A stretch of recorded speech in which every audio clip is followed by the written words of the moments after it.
प्रदेश के सरकारी कर्मचारी आज दिल्ली के जंतर मंतर में पहुंच गए हैं, जहां इनकी ओर से ओपीएस बहाली को लेकर बड़ा आंदोलन आज छेड़ा गया है। इसके बाद को लेकर अल्टीमेटम केंद्र सरकार को देते हुए नजर आ रहे हैं। ओपीएस बहाल नहीं होती है तो इससे बड़ा रुख तैयार इनकी ओर से किया जाएगा।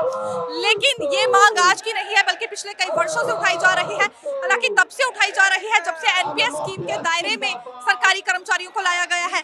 आइए बात करेंगे यहाँ पहुंचे कर्मचारियों से, क्या कुछ उनका कहना है और किस प्रकार से अपनी मांग अब सरकार के समक्ष रखना चाह रहे हैं। कांग्रेस शासित राज्यों में ओपीएस बहाल होने के बाद हर राज्य के सरकारी कर्मचारियों को यह लग रहा है कि ओपीएस सभी के लिए बहाल होनी चाहिए और पूर्ण ढंग से बहाल होनी चाहिए। तो आइए कर्मचारियों की प्रतिक्रिया इस पर लेते हैं, उनका क्या कुछ कहना है। पुरानी पेंशन का संघर्ष हम लोग 2004 से लगातार कर रहे हैं।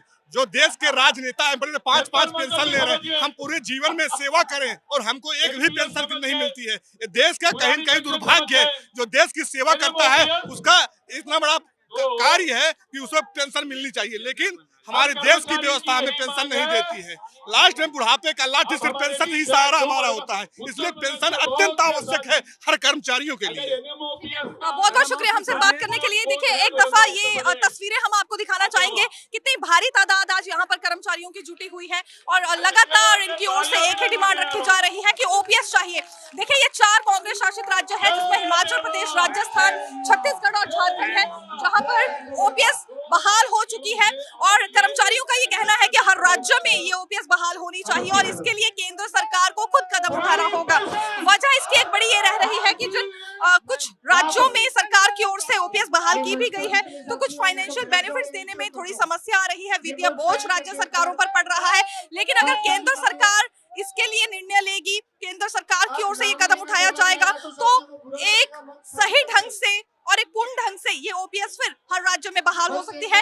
आज कर्मचारी ये डिमांड करते नजर आ रहे हैं। कुछ महिला सरकारी कर्मचारी भी यहाँ पर मौजूद है, आइए इनसे भी बात करते हैं। और कहाँ से आई हैं, क्या कुछ इनका सरकार से कहना है और क्या डिमांड रखना चाहेंगी। मैम, कहाँ से आई हैं, क्या हमें बताएंगी?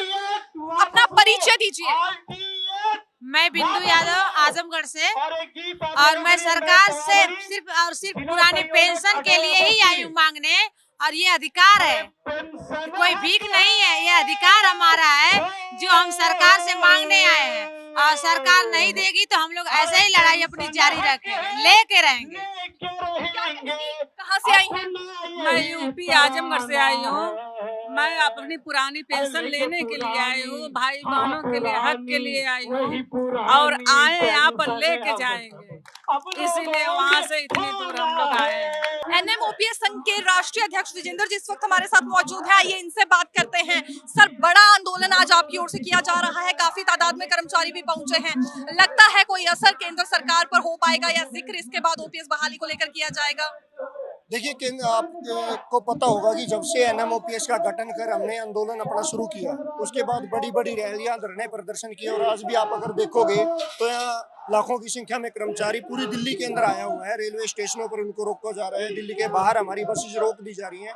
ये प्रशासन और सरकार के ऊपर दबाव है, और ये दबाव ही है कि सरकार एनपीएस से यूपीएस लाने पर मजबूर हुई और अब लगातार यूपीएस में अमेंडमेंट कर रही है। और जो सरकार ये कहती थी कि 30 जनवरी तक अगर एनपीएस कर्मचारियों ने यूपीएस को अडॉप्ट नहीं किया तो उसके बाद हम उनको कोई मौका नहीं देंगे।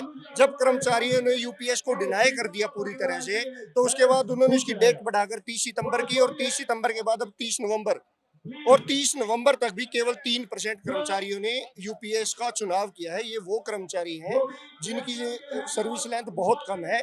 बाकी कर्मचारी डिनाई कर चुके हैं। एनएमओपीएस के ऊपर विश्वास कर आज ओपीएस बहाली की बात करें, और निश्चित तौर पर हमारा आंदोलन सरकार के ऊपर दबाव बनाएगा। सरकार के ऊपर इसका दबाव इतना होगा कि वो आज नहीं तो कल ओपीएस बहाल जरूर करें। जैसा कि हम जानते हैं, आंदोलन की शुरुआत, ओपीएस बहाली की शुरुआत हरियाणा से ही हुई थी, लेकिन फिलहाल अभी तक वहां डिमांड पर गौर नहीं किया गया। कांग्रेस शासित राज्यों में ओपीएस बहाल जरूर हो रही है, लेकिन जैसे जैसे वहां सत्ता परिवर्तन होता है तो ओपीएस बहाली का रास्ता फिर बंद हो जाता है। तो ये फायदा क्या होगा? क्या केवल जब तक कांग्रेस रहेगी तब तक ओपीएस बहाल रहेगी? अभी देखिए, हिमाचल प्रदेश में भी यही बातें हो रही है, राजस्थान में में तो ये होता हुआ नजर आ रहा है। तो कैसे इस समस्या का समाधान एक स्थायी तौर पर निकल सकता है? देखिए, बात केवल ये नहीं है कि एक पार्टी इसको बहाल कर रही है। अगर हम झारखंड की बात करते हैं तो झारखंड मुक्ति मोर्चा ने इसको बहाल किया है। अगर पंजाब की हम बात करें, पंजाब में पंजाब सरकार ने नोटिफिकेशन जारी किया, लेकिन इम्प्लीमेंट करने में कहीं ना कहीं उनकी कमी रही है, और निश्चित तौर पर हमारा आंदोलन वहाँ पर इम्प्लीमेंट करवाने में सफल होगा। रही बात चुनाव की बात, चुनाव में हमारा मुद्दा आप देखिए, कुछ सालों पहले जब तक आंदोलन शुरू हुआ ओपीएस का कोई नाम लेने वाला नहीं था। आज चाहे विधानसभा चुनाव हो, चाहे विधानसभा हो, विधानसभा की बैठकें हो, चाहे लोकसभा चुनाव हो या लोकसभा या राज्यसभा की बैठकें हो, हर जगह ओपीएस का मुद्दा आपको सुनने को मिलेगा। जब ग्राउंड पर मुद्दा है, हर व्यक्ति के जहन में मुद्दा है, और ये केवल अब कर्मचारियों का मुद्दा नहीं रहा, अब ये आम जनता के बीच में चला गया। मैं तो हमेशा एक बात कहता हूँ कि जो युवा साथी आज पढ़ लिख कर रोजगार की बात करते हैं, कहीं ना कहीं ये उनका भी मुद्दा है। जो गरीब और मजदूर किसान, छोटा दुकानदार अपने बच्चों को महंगी शिक्षा दिलाकर ये उम्मीद करते हैं कि उनको एक पक्का रोजगार मिलेगा, स्थायी रोजगार मिलेगा, ये उनका भी मुद्दा है। समाज हमारे साथ जुड़ने लगा है। रही चुनाव की, चुनाव कई तरह के मुद्दों पर चुनाव लड़ा जाता है। आजकल देखा है अपने धनबल के बल पर चुनाव लड़ा जाने लगा, जाति धर्म वर्ग समुदाय, लेकिन निश्चित तौर पर समाज जागेगा, मुद्दे के लिए खड़ा होगा। जो हिमाचल में हुआ वो हर जगह होगा। और मैं तो यहाँ तक कहूँगा, हमारे आंदोलन इतना मजबूत है। हरियाणा की आपने बात की, हरियाणा में प्रधानमंत्री जी जो कभी ओपीएस का नाम नहीं लेते थे, हरियाणा में जब रैली हुई चुनाव के दौरान तो उन्होंने लगातार 30 मिनट तक इस मुद्दे के ऊपर बात की। इसका मतलब हमारा असर है, हमारा दबाव है, और सरकार आज नहीं तो कल निश्चित तौर पर, मैं तो आपके चैनल के माध्यम से एक बड़ा दावा कर रहा हूँ, नरेंद्र मोदी जी खुद इसको ओपीएस को बहाल करने का काम करेंगे। पहले भी वो बड़े बड़े कारनामे कर चुके हैं। शाम को 8 बजे लाइव आते हैं तो तोहफा दे के चले जाते हैं, और निश्चित तौर पर यहाँ भी होगा। संगठन का अगला रुख क्या रहेगा अगर इसके बाद भी ओपीएस बहाल नहीं होती है? देखिए, इसके बाद भी अगर ओपीएस बहाल नहीं होती, सरकार हमारी आवाज को नहीं सुनती, इसके बाद हम अपना आंदोलन को राज्यों में लेकर जाएंगे। हर एक राज्यों के अंदर बड़ी रैलियां करेंगे, हर राज्य के अंदर बड़े प्रदर्शन करेंगे। आगे यूपी के अंदर भी हमने टारगेट रखा है कि यूपी के अंदर एक बहुत बड़ा आंदोलन हम 26-27 के अंदर करने जा रहे हैं। इस तरह उस आंदोलन को हम राष्ट्रव्यापी करते हुए, आज हमारा 24 राज्यों के अंदर आंदोलन है, और इसको हम लगातार हर राज्य के अंदर बड़ी रैलियां, धरने, प्रदर्शन शुरू करने के बाद फिर एक बड़ा मोर्चा दिल्ली की तरफ हम लेकर आएंगे। जैसे 1 अक्टूबर 2023 को अपने दिल्ली के अगर रामलीला मैदान की देखी हो, उस रिकॉर्ड को पुनः तोड़ने का काम करेंगे। आज केवल ये सांकेतिक धरना है, सरकार के लिए चेतावनी मात्र है। वो पुरानी पेंशन बहाल करे, इसको हमारा निवेदन समझे, इसको हमारी चेतावनी समझे। ओपीएस बहाल करेंगे तो हम उनका धन्यवाद करेंगे बड़ी रैली करके। अगर ओपीएस बहाल नहीं करती, निश्चित तौर पर विरोध जारी रहेगा। बहुत बहुत शुक्रिया हमसे बात करने के लिए। देखिए, तस्वीरों की ओर आपको लेकर चलते हैं। यहाँ से जो भारी तादाद कर्मचारियों की नजर आ रही है। सबसे बड़ी बात है कि हम लोग माननीय देश के प्रधानमंत्री मोदी जी के संसदीय क्षेत्र में हम लोग जॉब करते हैं, और हमारी जो बुढ़ापे की लाठी है पुरानी पेंशन, हम लोग उस मांग को लेकर फिर पुनः यहाँ दिल्ली में उपस्थित हुए हैं। और मैं आपके माध्यम से भारत सरकार से, और खास करके जो है विशेष करके अपने प्रिय हमारे बनारस के चहेते प्रधानमंत्री जी सांसद है, उनसे यह आह्वान करना चाहता हूँ, निवेदन करना चाहता हूँ कि हम गरीबों, मध्यम गरीबी वर्ग के जो हम परिवार से आते हैं, किसान के लड़के जो है नौकरी करते हैं, उनकी पेंशन बहुत जरूरी है। आप देखेंगे कि जितने भी हमारे विधायक, सांसद, मंत्री हैं, इनको 2-2, 3-3 पेंशन दिया जा रहा है, और कर्मचारियों को पेंशन क्यों नहीं दिया जा रहा है? ये बहुत ही सोचनीय और विचारणीय विषय है। अतः मैं पुनः मांग करना चाहूंगा अपने देश के तेजस्वी प्रधानमंत्री जी से कि पुरानी पेंशन जरूर बहाल करें। सर, क्या कहेंगे? जी, मैं मध्य प्रदेश पीताम्बराबाई नगरी दतिया से प्रदीप श्रीवास्तव, जिला संयोजक NMOPS।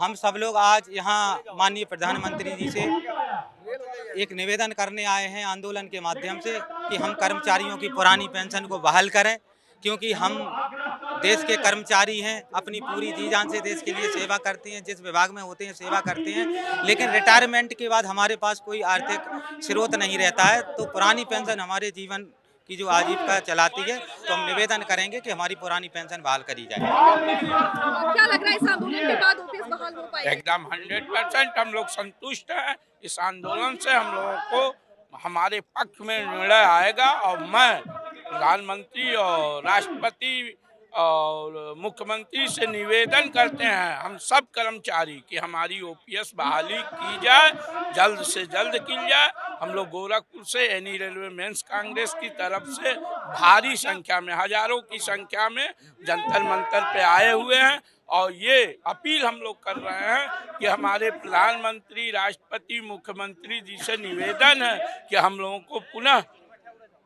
ओपीएस बहाल करना है।